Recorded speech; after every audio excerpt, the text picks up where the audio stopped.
Magandang araw sa inyong lahat, mga kaluluwang uhaw sa kaalaman at naghahanap ng mahiwagang katotohanan. Ako ang inyong gabay sa mundo ng mga sinaunang paniniwala at ngayong araw ating bubuksan ng isang pinto patungo sa isang panahon ng pagbabago, paghahanda at mga lihim na hudyat. Ang araw na ito, ika-22 ng Setyembre, ay hindi lamang isang simpleng petsa sa kalendaryo.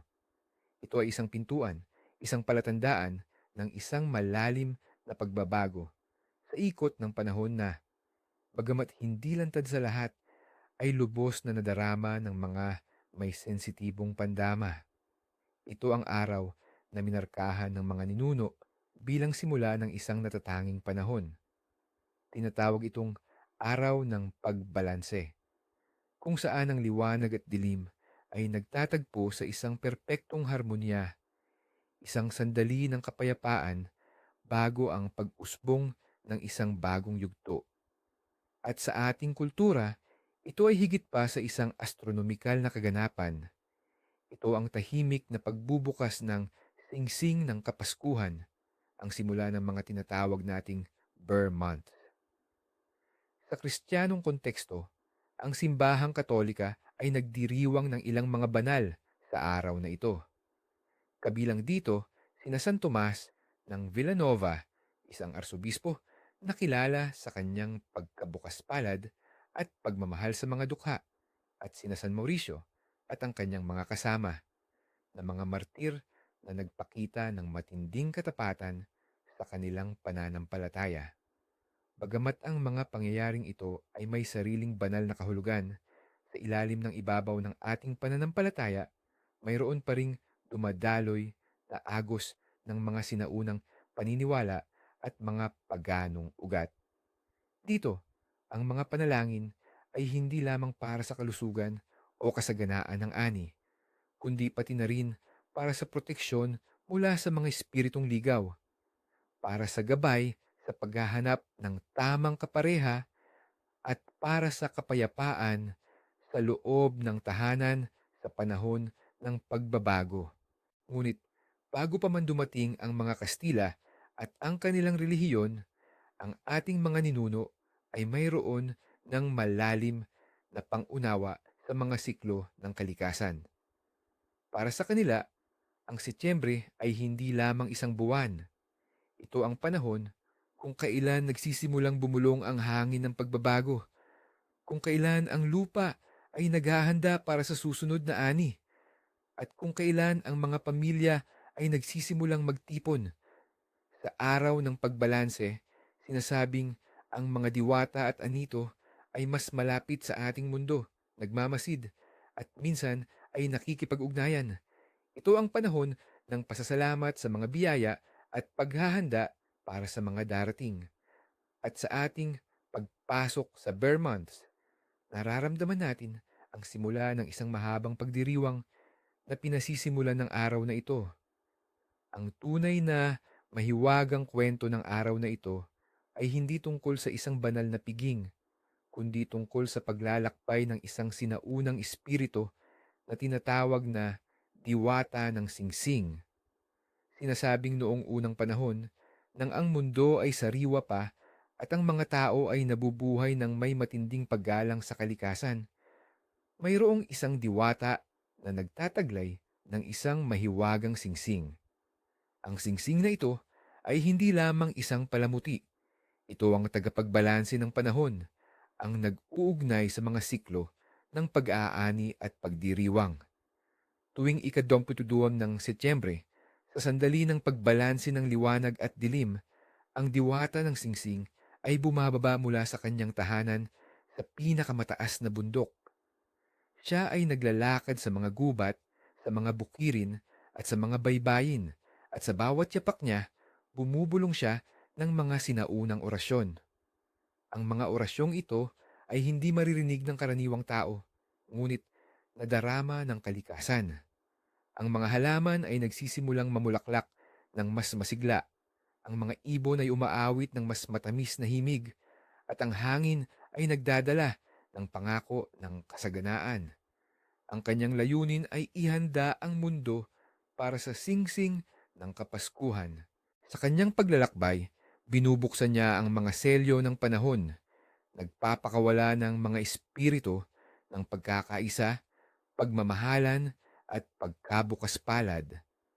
Sinasabing ang kanyang singsing ay nagliliyab sa mga gabing ito at ang sino mang makakita ng kanyang liwanag kahit sa kanilang panaginip ay pinagpapala ng matinding swerte at proteksyon sa buong panahon ng pagdiriwang. Ngunit ang pagtanaw sa diwata mismo ay bihirang mangyari sapagkat siya ay isang simbolo ng pagbabago at pag-aangkop, isang paalala na ang tunay na salamangka ay nakatago sa paggalang sa mga siklo ng buhay at sa pagpapahalaga sa bawat sandali. Kaya nga, sa araw na ito, sinasabing nagiging mas matalas ang ating mga pandama sa mga palatandaan ng kapalaran, mga senyales na bumubulong mula sa hangin at lupa, nagbibigay babala o pangako, mga palatandaan ng kapalaran. Mga katutubong pamahiin. Uno, mga pamahiin sa panahon at ani. Kung biglang lumamig ang hangin pagpatak ng umaga, ito ay tanda ng isang masaganang ani sa susunod na taon. Ang paglamig ay sinasabing nagdadala ng mga basbas mula sa kalangitan na nagpapalusog sa lupa. Kaya maghanda para sa maraming prutas at gulay. Kung umuulan ng mahina, ngunit walang tigil sa tanghali, ito ay senyales ng pagdating ng mga hindi inaasahang biyaya, lalo na sa pananalapi. Ang ulan ay simbolo ng paglilinis at pagpapala at ang tuloy-tuloy na pagpatak ay nangangahulugang tuloy-tuloy din ang daloy ng swerte. Kapag nakakita ka ng bahaghari sa umaga, ito ay nagbabadya ng isang ligtas na paglalakbay at matagumpay na mga transaksyon sa negosyo. Ang bahaghari ay tulay ng mga Diyos, nagkokonekta sa langit at lupa at nagdadala ng good fortune sa mga naglalakbay. Kung malinaw at maliwanag ang gabi na maraming bituin, isang malinaw na indikasyon ng magandang kalusugan para sa buong pamilya at mahabang buhay. Ang mga bituin ay mga mata ng kalangitan na sumasalamin sa kalusugan at sigla ng mundo. Kung ang mga ibon ay nagtitipon at sabay-sabay na lumilipad patimog, nangangahulugan ito ng pagdating ng mahahalagang bisita o balita mula sa malayo na magdadala ng kagalakan. Ang mga ibon ay mensahero ng kalangitan at ang kanilang paglipad ay hudyat ng bagong yugto. Kung may pusa na dumaan sa iyong harapan ng may dalang biktima, Halloween daga, bagamat medyo nakakagulat, ito ay tanda ng kasaganaan sa iyong tahanan na ang iyong pamilya ay hindi kailanman magugutom. Ang pusa ay nagdadala ng swerte at proteksyon laban sa kahirapan. Ang biglang pagkapatay ng ilaw na walang dahilan, ito ay nagpapahiwatig ng papalapit na pagbabago sa iyong personal na buhay, maaaring isang bagong pag-ibig o mahalagang desisyon. Ang kadiliman ay espasyo para sa pagmumuni-muni bago ang bagong liwanag. 2. Mga pamahiin sa bahay at pananalapi. Kung may isang langgam na nagdadala ng pagkain papasok sa iyong bahay, ito ay senyales ng paparating na pagtaas ng kita o hindi inaasahang halaga ng pera.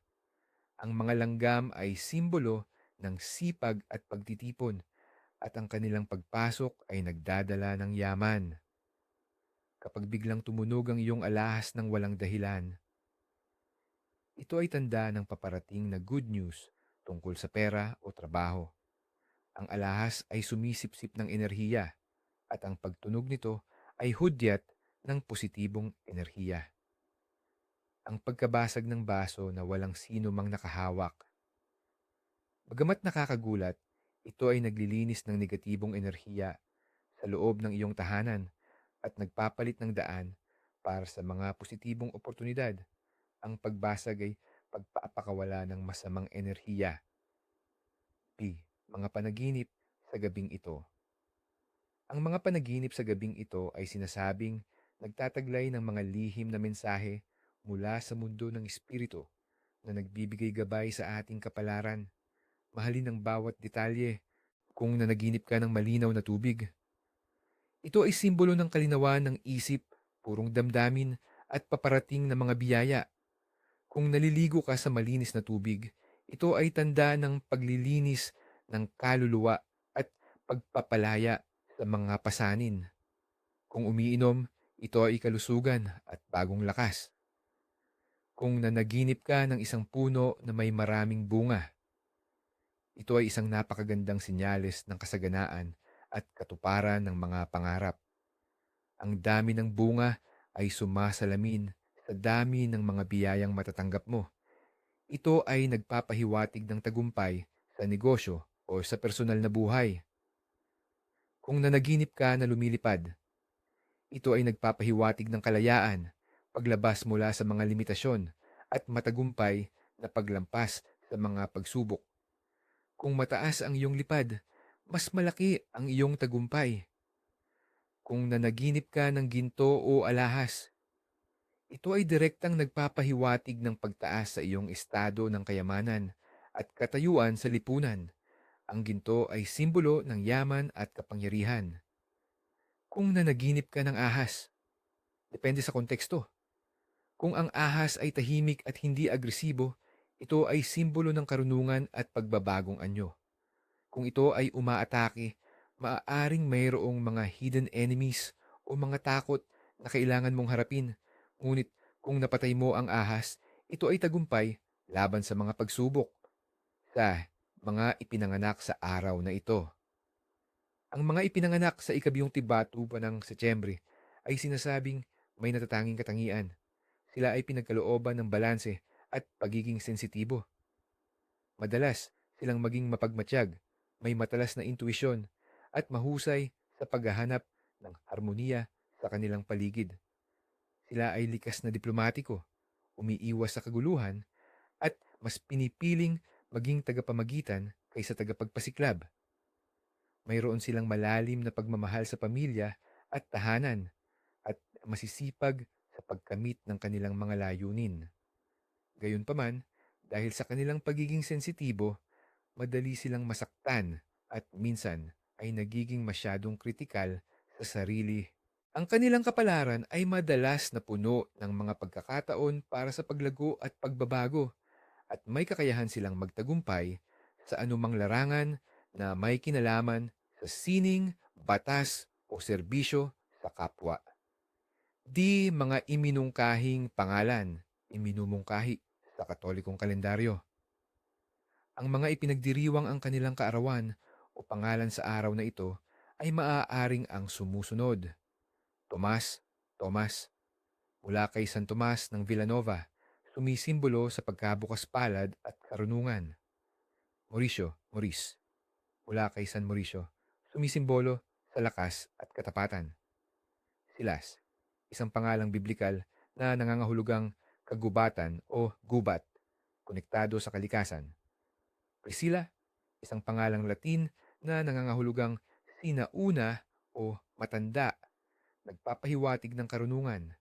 Ang mga may pangalang Tomas ay madalas na matatagpuan sa mga lider, guro o tagapagbigay serbisyo. Sila ay may likas na kakayahang magbigay inspirasyon at magbigay ng payo na may matinding pakiramdam ng responsibilidad sa kapwa. Ang kanilang buhay ay madalas na nakatuon sa paglilingkod at pagpapabuti ng kalagayan ng iba na ginagawa silang mga haligi ng komunidad. Mga tradisyon at ritual sa araw na ito. Sa araw na ito, ang mga ritual ay nakatuon sa paglilinis, pasasalamat at paghahanda para sa masaganang panahon na darating. Sundin ang mga hakbang na ito ng may paggalang at buong puso. 1. Paglilinis ng espiritual ng tahanan, spiritual home cleansing. Layunin. Tanggalin ang negatibong enerhiya, linisin ang bahay mula sa anumang masasamang espiritu at imbitahin ang kapayapaan at kasaganaan bago ang simula ng Bear Month. Ano ang kailangan? Isang balde ng maligamgam na tubig, kalahating tasa ng asin, mas mainam ang sea salt, sariwang dahon ng laurel, bay leaf o tanglad, lemongrass, puting kandila, insenso na may amoy na sandalo o kamangyan. Kailan at paano gagawin? Sa umaga, bago sumikat ang araw. Unang-una, linisin ng pisikal ang bahay, magwalis, magpunas. Pagkatapos, ihalo ang asin at mga dahon ng laurel, tanglad sa tubig. Sindihan ang puting kandila sa gitna ng sala at saka sindihan ang insenso. Simulan ang paglilinis mula sa pinakadulong silid patungo sa pintuan ng bahay gamit ang pinaghalong tubig upang punasan ang mga sahig, bintana at pintuan.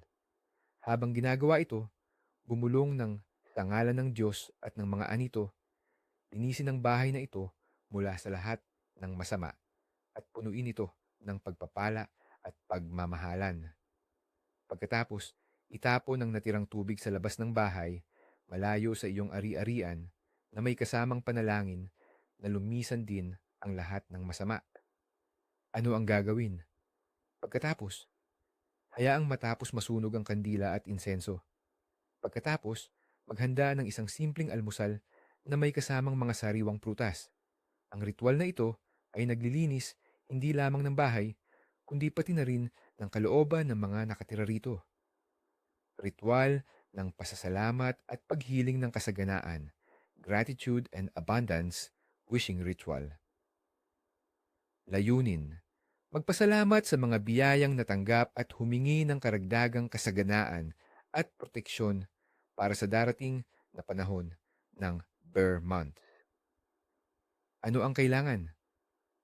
Isang bilog na plato o basket, sari-saring prutas, mas mainam kung mayroong ubas, mansanas, at saging, butil ng bigas, barya, iba't ibang denominasyon, isang pulang kandila, at isang papel at panulat. Kailan at paano gagawin? Sa gabi, bago matulog, ilagay ang mga prutas, butil ng bigas, at barya sa plato, basket. Sindihan ang pulang kandila. Isulat sa papel ang iyong mga pasasalamat at ang iyong mga hiling para sa kasaganaan at proteksyon. Ilagay ang papel sa ilalim ng plato, basket. Magdasal ng taimtim na ipinapahayag ang iyong pasasalamat at ipinaaabot ang iyong mga hiling. Ang pulang kandila ay simbolo ng lakas at pagnanais. Teksto ng dasal. Halimbawa, O mahal na may kapal, mga espiritu ng kalikasan at mga ninuno, nagpapasalamat ako sa lahat ng biyayang ipinagkaloob ninyo sa akin at sa aking pamilya. Sa pagbubukas ng singsing ng Kapaskuhan, hinihiling ko ang inyong pagpapala ng kasaganaan, kalusugan at proteksyon. Naway ang aming tahanan ay mapuno ng pagmamahalan at ang aming mga puso ay maging mapagbigay. Maraming salamat. Ano ang gagawin? Pagkatapos, hayaan ang kandila na matapos masunog sa ligtas na paraan. Kinabukasan, kainin ang mga prutas kasama ang pamilya, ibalik ang mga barya sa iyong pitaka at itago ang papel sa isang ligtas na lugar na magsisilbing paalala ng iyong mga hiling at pasasalamat. Ang butil ng bigas ay maaaring itago sa isang lalagyan bilang pang-akit ng swerte. 3. Ritual ng proteksyon mula sa negatibong enerhiya, protection ritual. Layunin: protektahan ang sarili at ang pamilya mula sa mga masasamang espiritu, inggit, at anumang negatibong impluensya na maaaring dumating sa panahon ng pagbabago. Ano ang kailangan? Isang maliit na sisidlan ng tubig, dahon ng bawang, 7 piraso ng butil ng bigas, isang buo at sariwang itlog, puti o brown. Kailan at paano gagawin? Sa gabi, bago ka matulog, ilagay ang tubig sa sisidlan, idagdag ang dahon ng bawang at 7 butil ng bigas. Dahan-dahang iikot ang itlog sa ulo ng bawat miyembro ng pamilya o sa iyong sarili kong mag-isa ng 3 beses habang bumubulong ng ilayo ang lahat ng masama, purihin ang lahat ng mabuti. Pagkatapos nito, basagin ang itlog sa sisidlan ng tubig na may bawang at bigas. Obserbahan ang hitsura ng itlog sa tubig. Kung malinaw ang tubig at buo ang puti, maganda ang proteksyon. Kung may mga bula o lumalabas ang parang thread sa itlog, mayroong negatibong enerhiya na inalis. Huwag matakot. Ano ang gagawin? Pagkatapos, itapon agad ang pinaghalong itlog at tubig sa inodoro o sa labas ng bahay, malayo sa mga halaman, at huwag na itong tignan pabalik. Hugasan ng mabuti ang sisidlan. Ang ritual na ito ay sinasabing sumisipsip at nagtataboy ng masasamang espiritu at malas. Mga tradisyon sa pagkain, culinary traditions. Sa araw na ito, ang mga pagkain ay madalas na nakatuon sa pagiging sustansya, pagkakaisa at paghahanda. Walang mahigpit na mga bawal sa pagkain, ngunit mayroong mga pagkaing pinapaboran. Mga kakanin, tulad ng biko, suman o sapin-sapin. Ang mga kakanin ay simbolo ng pagkakaisa at pagdikit ng pamilya, at madalas itong ihain sa mga okasyon na may kinalaman sa pasasalamat at pagdiriwang. Ang pagiging malagkit nito ay sumisimbolo sa pagdikit ng swerte at pamilya. Nilagang saging, boiled saba bananas. Simple ngunit masustansya. Ang saging ay simbolo ng kasaganaan at madaling pagkuha ng biyaya. Madalas itong ihain kasama ng kape sa umaga, nagbibigay lakas para sa buong araw. Mga pagkaing may laman ng lupa, root crops, tulad ng kamote, gabi at ube. Ang mga ito ay simbolo ng katatagan at pagiging matibay na nagbibigay lakas at proteksyon sa mga kumakain. Ang mga ito ay nagbibigay ng grounding sa espiritu. Malilinaw na sabaw, clear soups, tulad ng tinola o sinigang na isda.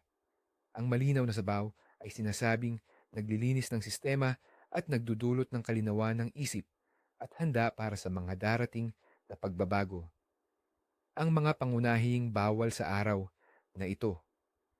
Ang araw na ito ay puno ng mga positibong enerhiya, ngunit tulad ng bawat pintuan, may mga bagay na hindi dapat gawin upang hindi mapukaw ang galit ng mga espiritu o masira ang daloy ng swerte. 1. Huwag maglinis o magwalis sa gabi. No cleaning or sweeping at night. Dahilan. Sinasabing ang pagwawalis sa gabi ay nagtataboy ng swerte at kasaganaan na pumasok sa iyong tahanan sa maghapon. Higit pa rito, pinaniniwalaang ang mga espiritu ng iyong mga ninuno o mga diwata ay maaaring dumalaw sa gabi, at ang pagwawalis ay maaaring makabangga sa kanila na magdudulot ng galit at malas. Bunga ng paglabag. Mawawala ang mga biyaya na dapat sanang dumating. Maaaring maging maramot ang kapalaran o magkaroon ng di pagkakasundo sa pamilya. 2. Bawal magsabi ng masasamang salita o magmura. Strictly no harsh words or cursing. Dahilan. Sa araw ng pagbalanse, ang mga salita ay mas may lakas. Ang mga masasamang salita ay lumilikha ng negatibong enerhiya na umaakit ng masasamang espiritu at nagdudulot ng masamang kapalaran sa nagsasabi at sa mga nakarinig.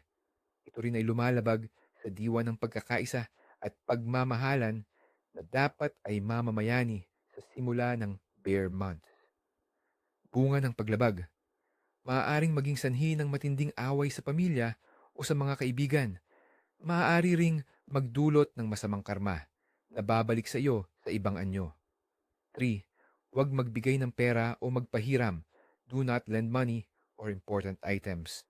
Dahilan. Ang araw na ito ay para sa pagtitipon at paghahanda ng kasaganaan. Ang pagbibigay ng pera o pagpapahiram ng mahahalagang bagay ay sumisimbolo sa pagkawala o pagkabawas ng iyong yaman. Sinasabing ang paglabas ng pera sa araw na ito ay magdudulot ng tuloy-tuloy na paglabas ng pera sa buong darating na Bear Months. Bunga ng paglabag. Maaaring makaranas ng pagkalugi sa pananalapi o matagpuan ang sarili sa isang sitwasyon kung saan kailangan mong patuloy na maglabas ng pera. 4. Huwag magputol ng kuko or magpagupit ng buhok. Do not cut nails or hair. Dahilan, ang kuko at buhok ay sinasabing konektado sa ating vital energy. Ang pagputol sa mga ito sa araw na ito ay maaaring magdulot ng pagkawala ng lakas, kalusugan o pagkasira ng swerte. Ito ay simbolo ng pagputol ng koneksyon sa positibong enerhiya na dumarating sa araw na ito. Bunga ng paglabag, maaaring humina ang resistensya, magkaroon ng maliliit na karamdaman o makaranas ng malas sa mga susunod na araw. 5. Huwag magtapon ng pagkain or ubusin ang lahat. Do not waste food or empty your pantry. Dahilan, ang araw na ito ay naghahanda para sa kasaganaan. Ang pagtatapon ng pagkain ay pagpapakita ng kawalan ng pagpapahalaga sa biyaya. Ang pag-ubos naman ng lahat ng pagkain sa pantry ay nagpapahiwatig ng kakulangan na maaaring magdulot ng tunay na kakulangan sa darating na panahon. Bunga ng paglabag, maaaring makaranas ng tagtuyot sa pagkain o kahirapan sa susunod na mga buwan. Importante na may laging natitira para sa swerte. 6. Huwag magsimula ng bagong malakihang proyekto o negosyo. Do not start major new projects or businesses. Dahilan, pagamat ang araw na ito ay simula ng paghahanda, hindi ito ang pinakamainam na araw para sa mga malakihang simula na nangangailangan ng matinding pagtutok. Ang enerhiya ng araw ay mas nakatuon sa pagbalanse at paghahanda, hindi sa pagsisimula ng ganap na bagong yugto. Maaaring hindi maging matatag ang pundasyon ng proyekto. Bunga ng paglabag, ang proyektong sinimulan ay maaaring makaranas ng maraming hadlang, pagkaantala o hindi maging matagumpay sa huli. 7. Huwag mag-iwan ng maruming lalabhan sa lababo o paliguan. Do not leave dirty laundry in the sink or bathroom.